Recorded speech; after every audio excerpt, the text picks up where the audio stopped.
to summarize kind of where we're at, you do not need a conference room. No. You don't need really anything. Mm-hmm. You just need to basically become a master at your service or opportunity offered. Yeah, you gotta understand what it is you're offering to people. You have to have a really good understanding of the product, right? You know, and once you're confident in the product that you're offering to people, the way you present it is secondary. You know what I mean? The way you present it, whether it's like I said before, you know, from a video or PowerPoint or whatever the case may be, they're really, the key is this: people aren't buying the product; they're buying you. They're buying you. Yeah, they're buying you. They're not buying the product, because you can say all the right things to the right people. It won't matter if they're not feeling you, if they don't really feel that energy, if they don't think that you're confident in what you're saying. It's not going to work, you know. So they're buying you. Okay. Are there any things that you would do to kind of maybe make people feel a little bit more comfortable, or you know, like, is there any like little tidbits that you would do specifically, or you just can't? There's a lot of little things you can do to get your confidence up, but the one thing is time doing it, repetition, right? But there's a lot of little things. I mean, one is being around it. So let's say you just get started and you're interested in maybe becoming a better presenter, or you want to know how to verbally say certain things. Be around people who are in motion doing it. So if you just get started with a company, I'm pretty sure there's going to be like local events that you can go to watch the presentation. Go to as many of those as possible. The person that, even better, the person that maybe introduced you to the opportunity, you know, they're financially incentivized to help you out, right? So bring as many people as you can in front of them. What's going to happen is two things. One, you know, the possibility of you making some money is going to happen very quick. But two, you're going to be listening to them as they're going through a presentation. And the more you're around it, the more you'll pick up, you know, the more, and as time goes on, you'll hear it more, you'll get comfortable with it more, you'll know what to, like, you know, with either a video or PowerPoint per se. If the PowerPoint is one that the person that enrolled you is using all the time, you'll know what's coming up next, what he's saying next. You'll even get used to the jokes that he's going to say next. The more you're around it, the more you'll get, you know, accustomed to it, and then the more you'll say, okay, cool, well, I would probably say this at that segment or this situation. All of this is just repetition. Also listening to audios, you know, reading books, just getting your knowledge up, you know, around what it is that you're doing. All of that stuff will help out. Okay. So with most networking opportunities, there's like weekly and then monthly residuals. Like, what is the strategy that you would push people to implement to get the most amount of money, and then what did you do to grow your income quickly? There's many different, you know, types of compensation plans in, you know, networking companies. So I can only give you my personal experience from mine, you know. So mine was a binary, right? So there's two legs, and pretty much to make it very easy, right, these two legs will go down to infinity. And the more people you put on your left leg and the more people you put on your right leg, the more you'll get paid weekly. And obviously the more people that stay in there will, you know, grow your monthly income as well. So thus we got weekly pay and also a monthly residual pay that we get paid every 15. I think the way that you can maximize, like mine, for example, is there's a bunch of different ways. What I ended up doing was I had one leg that had some momentum. So I pretty much just kind of assisted that momentum any which way I can, so that when I wanted to jump over back on this side and started to build this organization over here, I didn't have to worry about this side because it already caught momentum and it was growing, whether I did anything over here or not. So me putting all my efforts over here, I was really maximizing the binary, because now all of the effort that I had over, this was already rolling, you know, moving, going. This over here now, I'm putting forth the momentum and energy and effort, and it started to, you know, pretty much match up.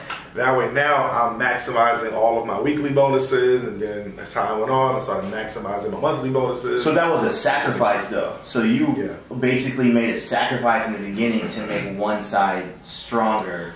than to yeah. try to even them out? A little bit, yeah. I would say definitely, yeah. There was a sacrifice, right? Because with the binary, the way how these companies, especially like mine, the way they make it fair is you can't just have one part of the organization rocking and then you get paid off of that, because then it just wouldn't make it fair to everybody else. The way to make it fair is they put you in a position where you have to go do something. So if you did have an organization that was rocking on one leg, you got to go out there and put forth that effort over here. So if you only got one side rocking over here, but you're not doing nothing on this side, you are taking a sacrifice because you're not necessarily getting paid as much, right? So yes, definitely take some time out to maybe take a sacrifice to build some momentum on one leg, just so that you could jump over on this side and then start to develop that momentum on this leg.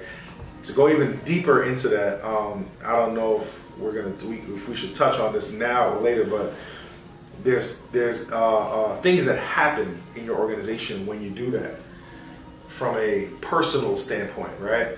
So now, if you get started today, you put somebody in your organization, they go on this side, and for whatever reason, they're having success. They are rocking, right? They're putting in people, tons of people every day. What happens now is you, as the person who put them in, you might not be getting as much recognition as the person that you put in. That person's getting all of the love because they're getting a lot of results in right now. I've seen so many times where people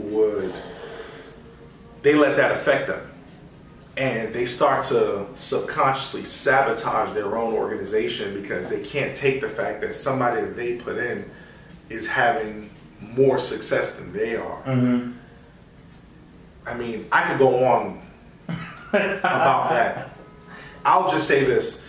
Don't ever hate on anybody who's having success. You know what I'm saying? It doesn't matter the scenario or the case. Again, that's a long topic, but do not go into this state where if you are, developing momentum on one part of the organization, man, pour as much love as you possibly can. Help out that organization as much as you can.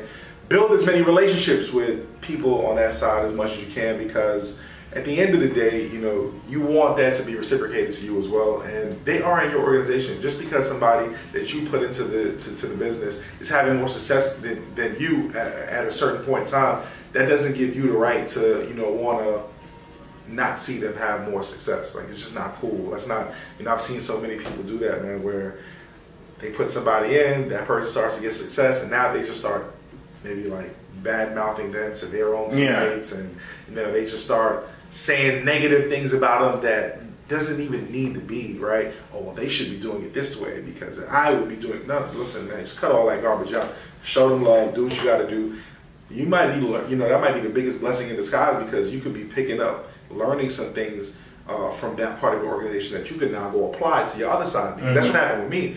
I had people in my organization on this side that was generating momentum at first, that were having more success than me at first. But what I did was I just learned from them, and those are my friends too at the same time. So I didn't not want them to have success. I wanted them to have success, and I showed them love and poured into them, and I picked up some things that they were doing that I could apply to my other side of the organization, and I did that, and that helped me out in the future. So most definitely. So to recap, one, you don't really need anything.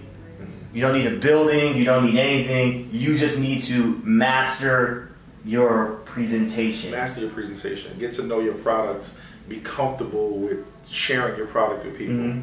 I would say it's more important. The third thing that we spoke about is with what you did is you focused on a specific group of people first.